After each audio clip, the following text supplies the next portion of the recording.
Lean management in sales. What it comes down to is how can a company increase its sales? Now, no matter who you ask in the sales industry, they will tell you it is a numbers game. If a given sales professional sits down with 100 potential customers, they are more likely to close more of those customers than the sales professional who sits down with only 10 potential customers. How can a company increase its revenue and its profit? And sales professionals such as myself can increase their revenue? It's by working smarter through lean management. Donald Doan once said, when it comes to selling, most focus on the art, but forget about the science. Sales is a science. Are you meeting with the right people, and are you spending your time prospecting the right leads?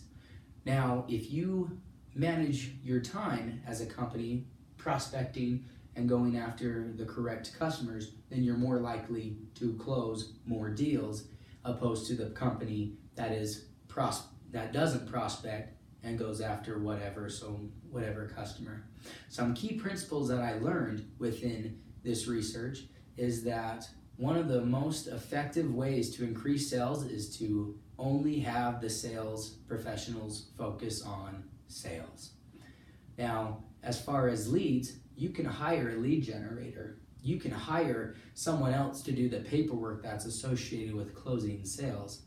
But from this research that we've done from Dr. Yang is that the more time that attention is paid to customers and focusing on fulfilling their needs, the more revenue that your company will bring in. Have the sales professionals focus on sales and nothing else.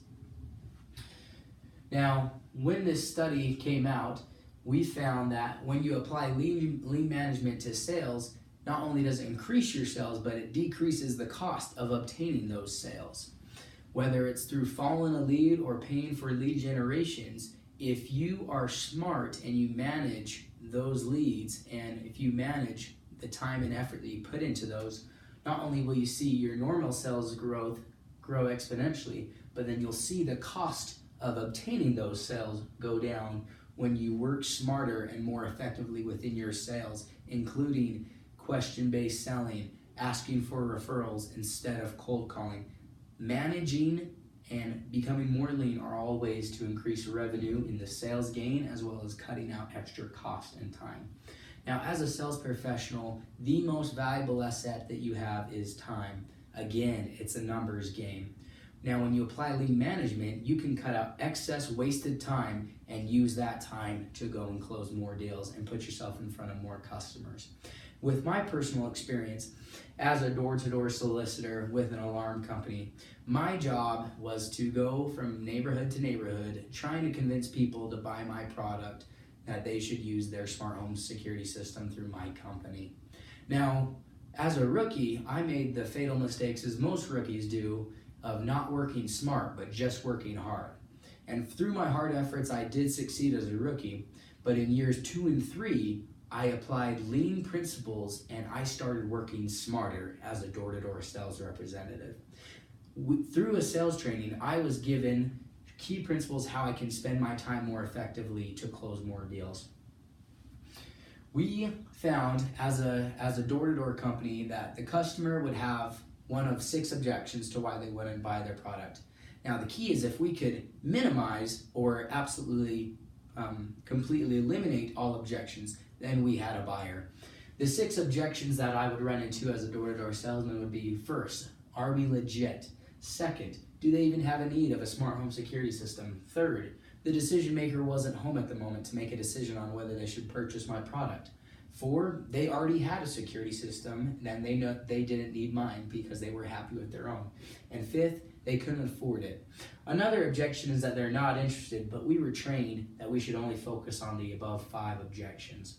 So Vivint training gave us a formula to come up and maximize our sales by finding the people that had the little or least amount of objections. Through this diagram, we have 4 priorities: 1 priority, 2 priority, 3 priority, 4 priority. And while I was walking around the neighborhood, I was to prospect and look for the highest priority golden customers. The highest priority golden customers were the houses that had 2 cars and an alarm sign already out front. This eliminated 3 of the 5 potential objections, and the only objections I would have to overcome from there on out would be a legitimacy as well as they already had of a security system. But because both cars were home, both the decision makers were home, and because they had an alarm, they already had a security system that they were paying for each month. So none of those objections were that big of a concern. So as I would enter a neighborhood, I would first walk around the whole neighborhood only knocking on priority number 1 doors, 2 cars and 1 alarm sign. After I was done with that, I would move to priority number 2, 1 car and alarm sign, and then so on and so forth with priority number 3 of 2 cars and no alarm, priority number 4, 1 car and no alarm. As I did this, I put myself in front of more qualified home owners that would purchase my product instead of wasting the time with the people in priority number 3 and 4 that probably wasn't going to be a buyer because they didn't have a security system already, or both decision makers weren't home as well. So with my time, I was able to lean it down and to put myself in more closing situations in which I did close more deals. Another key thing in my industry is that I know I would have closed more deals had we had better communication with the technicians. Now, a statistic that from Aberdeen Research Study states that 77% of companies report disconnects between sales and marketing functions. What they found in this study is that due to whether it was the sales team not communicating with the inventory team, or whether it was the accounting team not communicating with the innovative team, because of this communication disconnect, sales would fall through the cracks because the customer was not satisfied with an unfulfilled promise by the sales professional because there wasn't something in inventory, or the innovative team didn't communicate to the sales team that a certain product couldn't do a certain function, and sales begin to fall through the cracks. Now, in my experience, if we didn't communicate to the technician team that we needed more stock, then customers were unhappy that they didn't receive a particular part of their system and were more likely to cancel, and sales were less likely to be closed. An aspect of this is that if we can improve just communicating with department heads from department heads, then that is also an effective use of lean management, and which will lead to closing more deals. Because in the end game, sales is just a numbers game. You have to get through all of the no's in order to get through a couple yeses. But another study shows that if you can be more effective by getting to the yeses quicker and going through less no's, then obviously you can spend more time with buyers instead of people that are not interested. As well as through the whole sales process, if you communicate effectively with the rest of the company, then you're wasting less time worrying about existing customers' problems because you had all the information necessary to help them make a sound decision and to keep them happy throughout the sales process. Spend less time with existing customers and spend more time with finding new customers and selling more products.